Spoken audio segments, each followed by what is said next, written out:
Depuis le 14 janvier dernier, que le peuple comorien a renouvelé sa confiance à son Excellence Azali Assoumani pour conduire la destinée de notre pays 5 années de plus à la mise en place de ce gouvernement le 1er janvier, c'est la première fois que nous nous réunissons sous ce format dans l'objectif de faire le bilan de l'action gouvernementale durant l'année 2024 qui arrive à son terme bientôt et de définir ce qui sera de l'action gouvernementale en 2025 qui viendra matérialiser le renouveau prôné par son Excellence, Monsieur le Président Azali, en vue d'accélérer le processus de réalisation de sa vision de faire des Comores un pays émergent à l'horizon 2030.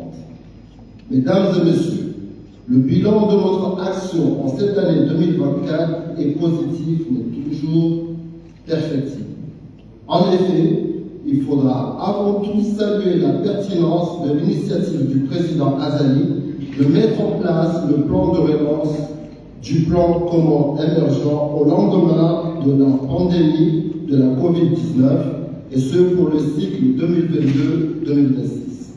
Ensuite, apprécier à sa juste mesure les résultats obtenus au cours de l'année, sachant que pour certaines, les résultats des actions entreprises seront visibles d'ici 2026. C'est ainsi que nous soulignons les plus marquants de ces résultats, notamment l'amélioration de la chaîne des valeurs, l'amélioration du transport pour stimuler les échanges économiques, l'accélération des travaux de construction de l'hôpital El Maouf, dont l'inauguration est imminente, la réduction du taux de mortalité infantile à 53 pour 100 000 naissances, un résultat qui non seulement est au-delà des 75 pour 100 000 fixés par les ODD, mais aussi égale le score des pays de l'OCDE, témoignant ainsi l'efficacité de nos politiques sociales et sanitaires. L'autre résultat, c'est l'amélioration de la gouvernance financière avec l'augmentation substantielle de ressources de l'État, notamment par les performances de notre administration fiscale. Et pour finir, l'ouverture de notre pays à la ZDECAF et à l'EMC, point d'ordre d'une diplomatie agissante en faveur du développement économique et social. À la veille donc des élections législatives et communales, nous, membres du gouvernement et hauts responsables administratifs, avons la responsabilité de garantir la continuité de l'État et de maintenir le cap qui nous guide vers la réalisation de l'émergence des Comores à l'horizon 2030. Mesdames et messieurs, après une année 2024 marquée par une forte augmentation de l'inflation sur les produits de première nécessité, notre économie tient bon. Il tient bon notamment et entre autres par le fait que pour juguler l'inflation, son Excellence, Monsieur le Président Azali Assoumani, a ordonné la réalisation d'un avancement au bénéfice des fonctionnaires de l'État. Grâce à cela, plusieurs chefs de famille ont pu améliorer leur quotidien et parvenir à assurer leurs obligations. Cette année 2024 est aussi celui qu'avec la réélection du président Azali, nous obligeait de finaliser le travail entamé par nos prédécesseurs au gouvernement et assurer la réalisation d'élections libres, inclusives et transparentes. C'est pourquoi, dans quel cas, nous devrons s'étonner du fait qu'en cette période, nous réalisons l'exercice auquel nous nous soumettons à ce jour. Mesdames et messieurs les ministres, mesdames et messieurs, nous allons entamer l'année 2025 avec des défis cruciaux et relever les objectifs importants à réaliser. Il s'agit, entre autres, de lutter contre la vie chère, du lancement des travaux d'aménagement de Moroni, Samoulou et Fermoni, du lancement du processus de préparation des 7e Jeux des îles de l'océan Indien, de la gestion effective et durable des déchets, de la matérialisation de la politique Un jeune, un emploi.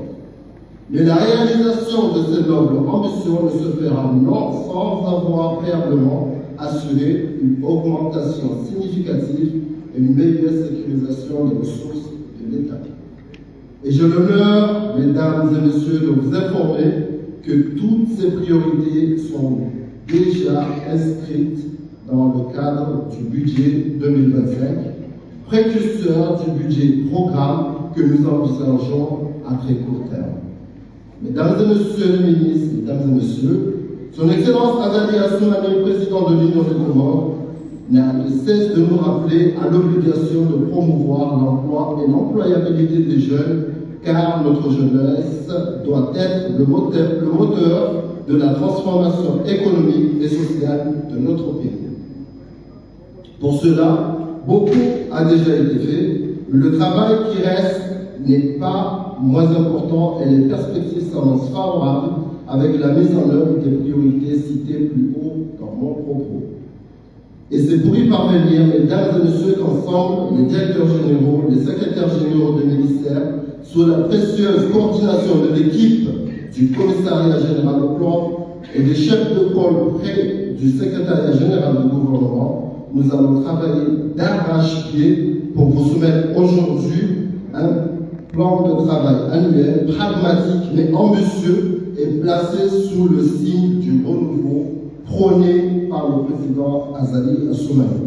Mesdames et messieurs les ministres, mesdames et messieurs, le plan de travail que nous vous présentons ce jour s'articule autour du renouveau de l'action gouvernementale et de l'accélération du processus de réalisation du plan commun émergent à l'horizon 2030. Il s'appuie sur les acquis des 5 dernières années et se projette sur l'objectif d'émergence en 2030. Notre mission est donc d'intensifier les efforts pour atteindre les objectifs fixés dans le cadre de la vision 2030. Ce plan de travail est doté d'un cadre logique avec des indicateurs de résultats que nous voulons spécifiques, mesurables, atteignables, réalisables et temporels. SMART en d'autres termes. Il est décliné aussi bien en feuille de route ministérielle que sous forme de planification opérationnelle pour les secrétaires généraux et les administrations respectives. Mesdames et messieurs les ministres, mesdames et messieurs, certains parmi vous et moi-même partirons en congé dans quelques jours pour se conformer aux obligations légales du code électoral. Mais l'État doit continuer à fonctionner efficacement. La collaboration étroite entre les ministres, les secrétaires généraux et les directeurs généraux est essentielle pour maintenir cette dynamique. Vous serez les garants de la continuité de la mise en œuvre des politiques publiques. C'est pourquoi je lance un appel à chacun d'entre vous pour les défis sont nombreux, mais ils sont assurés un suivi rigoureux des projets prioritaires. Renforçons les mécanismes de coordination et de communication entre les ministères et les directions générales. Garantir une gestion efficace des ressources publiques en garde supérieure de la nation. Mesdames et messieurs les ministres, mesdames et messieurs, ce premier forum gouvernemental marque le point de départ d'un processus dynamique et inclusif. Je vous invite ainsi à travailler avec détermination et rigueur pour que notre administration demeure un pilier solide au service des citoyens et du développement de notre pays. Nous avons le privilège et la responsabilité d'accompagner le président Azali Assoumani dans sa vision ambitieuse pour les Comores. Faisons de cette année une année de succès, de résilience et de progrès pour notre nation. Au terme de mon propos, je voudrais ici remercier toutes les équipes grâce auxquelles nous avons pu, en un temps record, réaliser ce travail. Les directeurs généraux des administrations, les secrétaires généraux, les équipes du commissariat général au plan, Madame la commissaire elle-même, ainsi que les chefs de département et les chefs de pôle du secrétariat général du gouvernement, trouvons ici l'expression de mon remerciement. Puisse Allah nous guider, non pas dans la noble mission qui est la nôtre, vive l'Union des Comores, vive la paix, dans la prospérité. Je vous remercie de votre attention.